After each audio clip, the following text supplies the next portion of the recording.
Welcome back to Primetime News. Special welcome to folks on OneSpotMedia.com. Our first this evening, an advocacy group is this evening urging Jamaicans to be vigilant following yesterday's ruling from a high court in Trinidad and Tobago that the buggery law there is unconstitutional. The call comes as concerns heighten in Jamaica that the buggery law could face increased scrutiny in the wake of the ruling in Trinidad and Tobago yesterday that its law against the act is unconstitutional. TVJ's Andrea Chisholm has this Primetime News follow-up. Jamaica and the rest of the Caribbean are still digesting Thursday's ruling from the High Court in Trinidad and Tobago.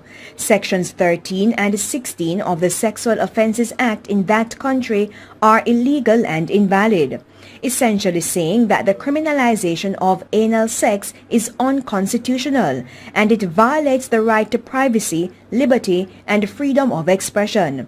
The Jamaica Coalition for a Healthy Society is still studying the 58-page judgment. The advocacy group, however, argued that the buggery law, for example, is to ensure the proper functioning of society.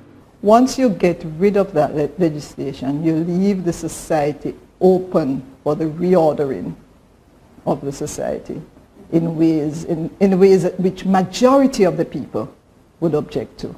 The judgment stated that traditional family and values are important. However, realities such as single parenting has changed the look of families, which traditionally means mother, father, and children. To that end, the court says values that represent society have dramatically changed and such laws are no longer necessary. But for the coalition, the anatomy of humans has not changed. What it is that has changed over the years? Why has the thinking changed?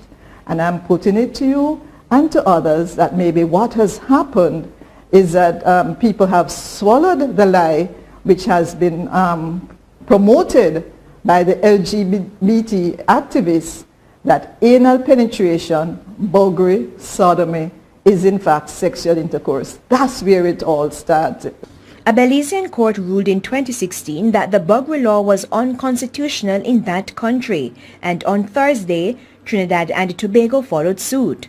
A similar case is before the courts in Jamaica. We have to be vigilant. It means we must not be complacent, you know. Thankfully, our constitutional arrangements are somewhat different. So we would hope that those arguments would not prevail in Jamaica.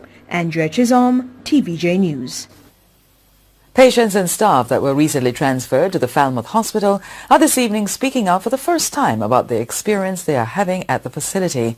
The patients were transferred last week. TVJ's Anthony Lugg helps to tell their stories.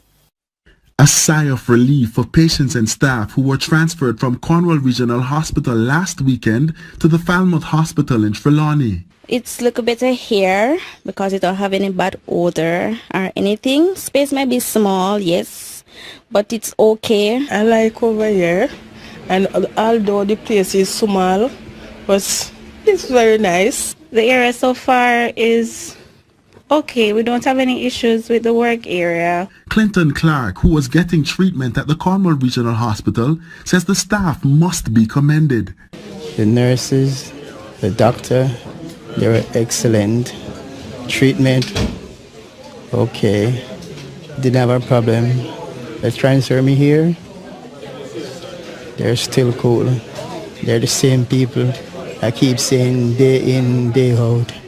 And trust me, they're doing a pretty good job so far. The patients who are now at the Falmouth Hospital say they feel safer than they did in the problem-riddled Cornwall Regional. Their only complaint is about inadequate space. I did well want to leave Cornwall to what's going on up there. And I'm happy I leave up there. So too the workers. I love my job, so I'm doing my best.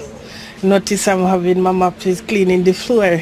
I love over here. Over here is very clean and nice. It's a lovely pleasure being over here in Falmouth. We're thanking them, also the staff over here, for having us here to be a part of them also. And when the air clears, these are the wants of the recently transferred staff. When all is well, I will definitely be going back to Cornwall Regional Hospital. I hope for the best. That's one day we can move back to Cornwall. We're really loving it over here, but we want to go back to Montego Bay. They're calling on the authorities to do what is necessary to ensure their wishes are granted. Anthony Lugg, TVJ News. In a related story, taxi operators say they too have been affected by the relocation of services from Cornwall Regional Hospital. Here once again is TVJ's Anthony Lugg. Distressed. Taxi operators are lamenting that the relocation of services at the Cornwall Regional Hospital is hurting their pockets. Hospital closed. They put a cut in our wages. From man to now, me there, so and we don't make nothing go on for money. You know, I second shift, I get enough for morning. To tell you the truth, you know, it's a serious situation. Take a look at these taxis parked outside the Eastern Conference Center, which now operates as the Mount Salem Clinic. They're here now, but when the clinic closes, the drivers opt for other routes, which puts them in trouble with the law. So how does it usually work? We come out from about 7 o'clock. Run off the early morning crowd, we'll go work. Then we go down. I go down to the park. I wouldn't say most, but some of the taxi drivers go down to the park, bring up those who are come to the hospital and to the clinic. And with the relocation of services, the drivers say the impact is detrimental. Because now the hospital closed, we have less people to come up. And the fact that we have less people to come up, we have less people to take back. So, money cut. Sometimes you come to Jamaica and say now $8 grand. No, you can't make that. It's also costing patients. I charter me, I charter car if go there. So with the government planning to have the hospital's main building up and running by the end of 2018, staff, patients and visitors may have to endure pain for many more months. And the taxi operators plying the Mount Salem route have one wish. In order to put money in your pocket, what you don't want to see be done? My livelihood, the hospital starts swing again. Because that is Mount Salem taxi drivers. Without the hospital, the revenue cut. And we still have light, water, gas and everything to pay and pick up to go to school. Anthony Lugg, TVJ News. In the meantime, despite calls for his resignation or firing, Health Minister Dr. Christopher Tufton says he will not be stepping down. Dr. Tufton made the assertion on Friday's edition of TVJ's Smile Jamaica. I take instructions from one person, the chairman of the cabinet, and up to this point, I have his confidence, and I will continue. The opposition has been calling for Dr. Tufton to be sacked for his handling of the issues related to fumes at the hospital, which have caused nurses and doctors to be falling ill. Our news center has been informed that 2 persons have been shortlisted for the post of Chief Executive Officer of the Kingston Public Hospital. The new CEO is expected to be announced next week. The post became vacant on Monday when Errol Green was transferred to take up the position of Director of the Western Regional Health Authority. Mr. Green's appointment followed the decision not to renew the contract of Dr. Ken Garfield Douglas. A top story today, more vigilance needed. Local advocacy group to intensify fight to keep buggery law illegal in the wake of Trinidad court ruling its law unconstitutional. And still ahead this evening, bloody rampage, 8 shot, 2 fatally in Hanover. And in business news, it's more efficient. Bank of Jamaica comes full circle. Welcome back. Continuing the news. More concerns are being raised by members of the St. Catherine Municipal Corporation about the lengthy delays at security checkpoints during the state of public emergency in the St. Catherine North Police Division. It's been contributing to the traffic nightmare along Mandela Highway. TVJ's Kalisha Williams has the primetime news follow-up. Vehicles slowing to a crawl, the traffic nightmare that has become the norm on the Mandela Highway, especially with road improvement work now taking place. The delays are made worse by security checkpoints, which are part of the state of public emergency in the St. Catherine North Police Division. Representatives from the St. Catherine Municipal Corporation pointed out they have been getting numerous complaints. It's an issue, the delays at the checkpoints. But I'm not sure if we can actually have a roadblock and don't block the road. So it's something that is going to happen. It is going to cause inconvenience. It's why Mayor of Spanish Town Norman Scott is making this appeal to the lawmen conducting searches. If you decide that this is a vehicle that I'm going to check, get it out the line, and because we all accept and obey, roll our windows down so you can see. So if it is a vehicle that you look and you only see one person in it, then you know you're going to, if you're not going to ask him to open his trunk and all of that, you're going to let him go through quickly. There are instances, however, that members of the public stop to comment and make comments to the police officers whilst along the corridor. So it will appear to the onlooker as a preliminary screening by the police when it was actually an engagement solicited from the driver. At times, yes. Your point is valid, sir, as the member earlier, and we will address it. Counsellor for the Bogwart Division, Peter Abrams, took issue with the way in which the military men and the police have been screening motorists. I've seen them walk along the buses. Am I in the line behind? And they are just looking into the vehicle. Maybe might looking for a bleach out face man or a man who look away. And the vehicle is slowing. But I can be in it in a jacket suit. The issue was raised at the meeting of the St. Catherine Municipal Corporation on Thursday. Kalisha Williams, TVJ News. The Hanover police have held the 3 suspects in connection with the shooting of 8 people, 2 fatally, in the parish last night. They are, however, still searching for 2 other persons of interest whom they believe can help them with the investigations. A bloody night in Green Island, Hanover on Thursday. 2 women gunned down in 2 separate incidents. It has prompted a quick response from the Hanover police, who, fearing a repeat of last year's high murder figures, made 2 arrests by Friday afternoon. We do not want this parish to go back to where it's coming from. We are trying to prevent a number of incidents as possible.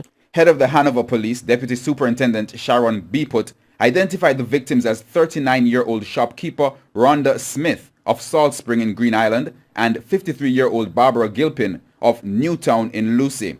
Police reports are that in the first incident, Miss Smith closed her shop about 10:30 last night and was walking home in the company of 5 men.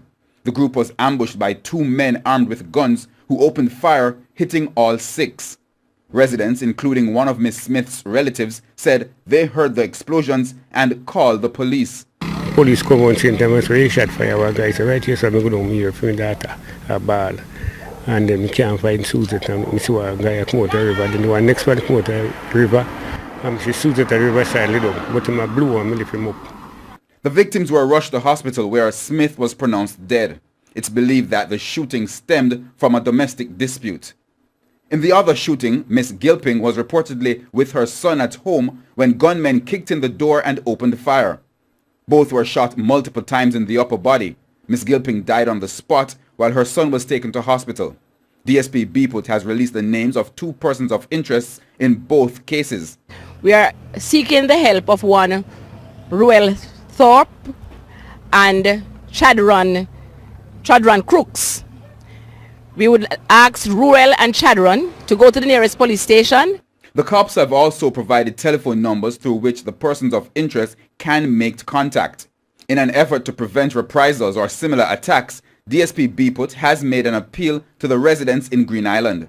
Just be patient and do not take things in your own hands. Relate whatever information you have to the police. And just to warn you all that whenever there are cases of threat, when you are threatened, do not keep the information to yourself. Tell it to the police. Come and make your report. We will deal with the threats. Herman Green, TVJ News.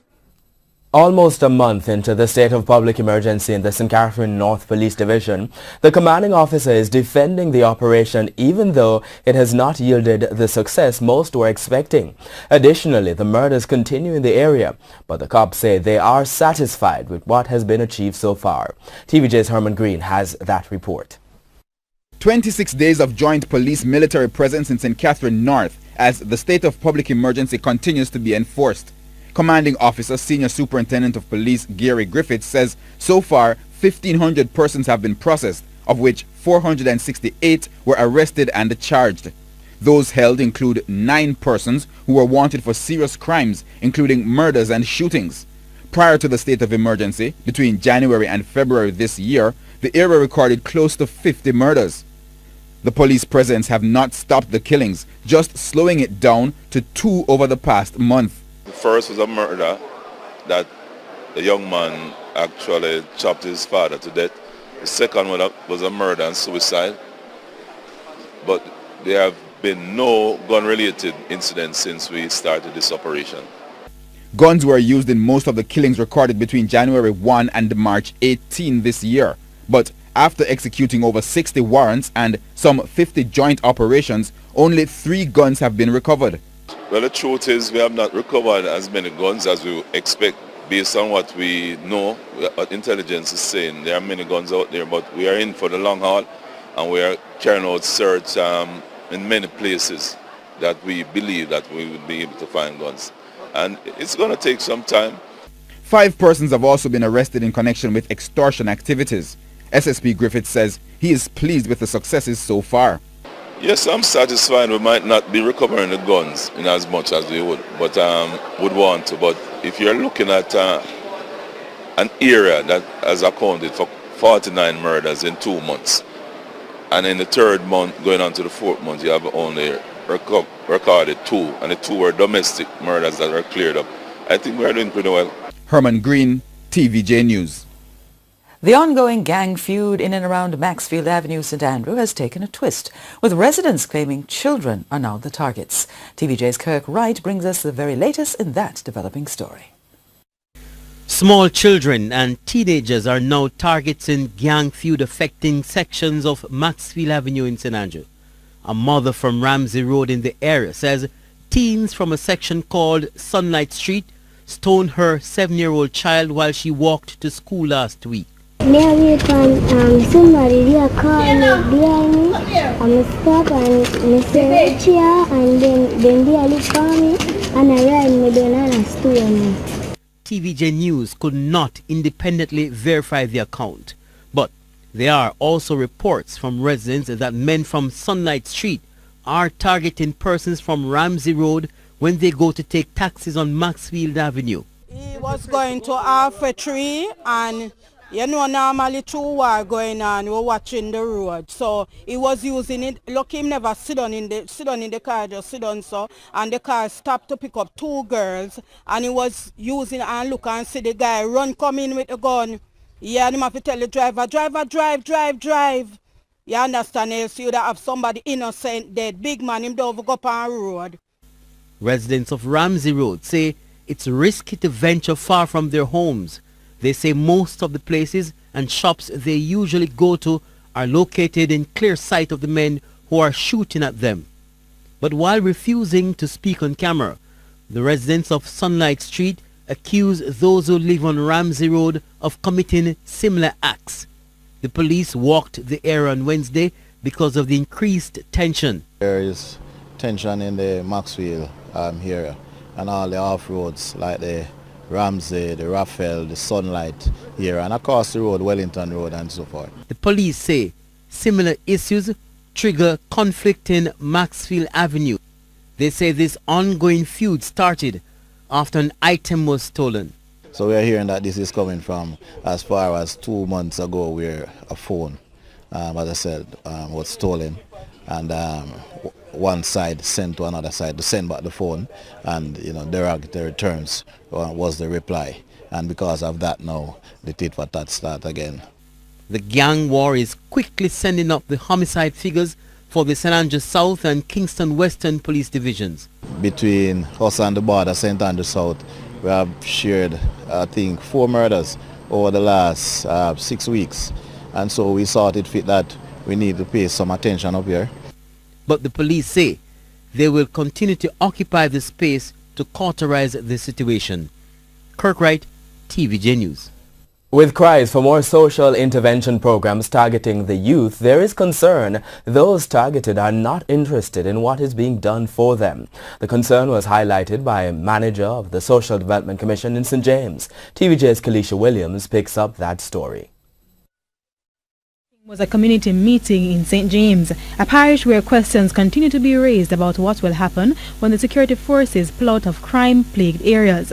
Once Zoso and the state of emergency come to an end, there has been a call for more social intervention programs, which experts argue will open opportunities for wayward youth. But manager for the Social Development Commission, SDC, in St. James, Randy Hale, has responded, contending that the opportunities are there. There's a catalogue of programs that are available from the social agencies. When you look at the catalogue of programs offered by Heart Trust, National Youth Service, Peace Management Initiative, the Citizen Security and Justice Program, the Social Development Commission, facilities under the Municipal Corporation to the various councillors, the various members of parliaments. But here's the problem. They are not being taken up by those persons that were classified as unattached. And when you hear the conversation on the street, is that they will sign up for these programs, but yet then they camouflage on you. And when I say camouflage on you, they will tell you, yes, they are coming. And when you call them, I was in a forum yesterday and they said, some of these youngsters, they are not answering strange numbers. And if they should go to a training, you have to come and pick them up. You have to bring them back. So that is part of the issue we are having as it relates to what we classified as unattached youth. On the issue of what's there to do, he says in several communities, the infrastructure like community centers are there. So what accounts for the lack of use? I mean, you have the borders in the community. So when you have an asset that can provide training, you have the restriction because the mobility is cutting off based on the gangs, and they create a whole little governance in those spaces. Mr. Hale, however, says the SDC is not daunted and will continue to work with all stakeholders to provide hope for the hopeless. Kalisha Williams, TVJ News. Before the break, it's time for our feedback responses, and Archie is at the smart board. Thanks, Owen. Here's a question this evening. We're asking, the High Court in Trinidad and Tobago ruled the buggery law in that country is unconstitutional and illegal. What's your reaction? Here's the first comment. They might bring it closer and closer to Jamaica, but I hope my Jamaicans ready to protest like never before if it hits here. This person says, the Trinidad High Court is free to do as it pleases, but I hope the Jamaican High Court doesn't believe that gives them the freedom to do likewise. Third comment, I think Trinidad and Tobago Supreme Court ruling sets a judicial precedent for Jamaica's buggery law, and if we were to follow suit in that regard, could create some level of social unrest in Jamaica. Here's the fourth. Jamaica's next. The buggery law is unconstitutional in all jurisdiction in the region. It was a law that was created by the British back in the old days. And the final comment for this section is no reaction at all. Wasn't the least bit surprised. Keep your comments coming on Facebook and Twitter. Facebook.com/televisionjamaica and your tweets to @televisionjam.